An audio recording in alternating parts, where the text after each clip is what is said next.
Hello, this is Exponential Electronics. Today I'm going to be showing you components in a LED TV mainboard and the components in a LED TV power board. Now let us begin. This is a 32 LK 32-inch LK LG TV. The model number is 32 LK 5100. This is where the voltage comes from. This is the place. The voltage will come from this socket, from this part, to pass through this varistor. This is a varistor. This one is a varistor, while these are capacitors, the AC capacitors. Then it will pass through the fuse. The fuse used to be here, but for this very one, the fuse was removed. Then to pass through this electrolytic, to pass through this capacitor, the AC capacitors. Then it will also pass through this choke. This is a choke. Then it will pass through rectifiers. These are four diode.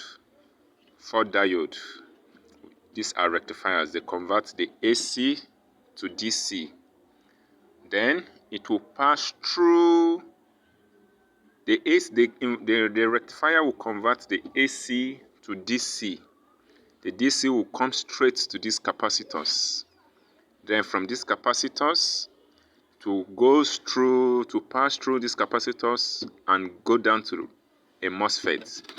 The MOSFET is here. This is the MOSFET. The MOSFET is inside here with a heat sink.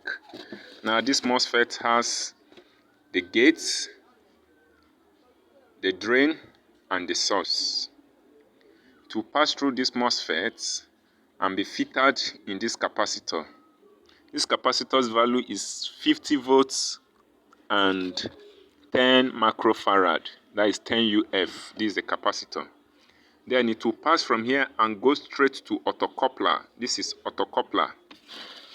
This is autocoupler. We have pin 1, pin 2, pin 3, and pin 4. This is the autocoupler.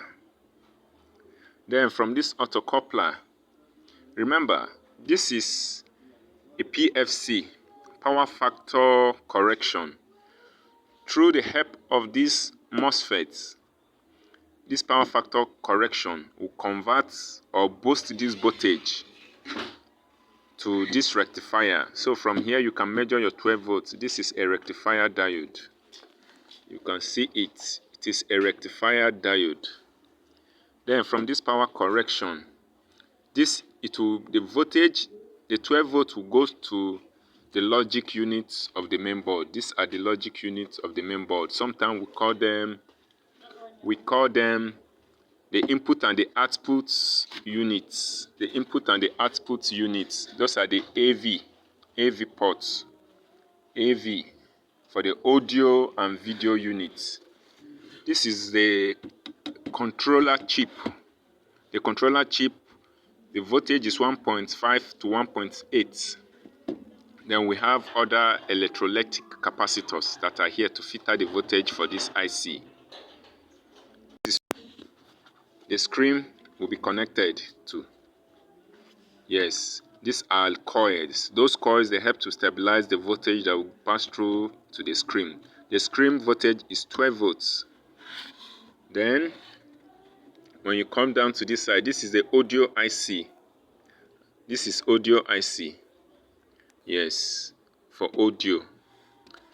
Then, from this PFC, power factor correction coil, the voltage will be boosted by this choke. And this driver, this is a driver. This driver will help to control the backlight voltage. This is where the backlight is connected to, the backlight sockets, through the help of those two MOSFETs.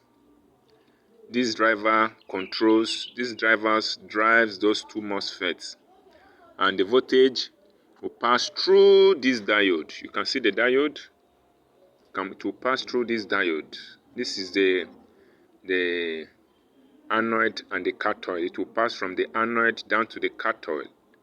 A voltage of 40 volts will flow straight to the power, to the backlight sockets, and those voltage will help to filter the voltage for the backlights.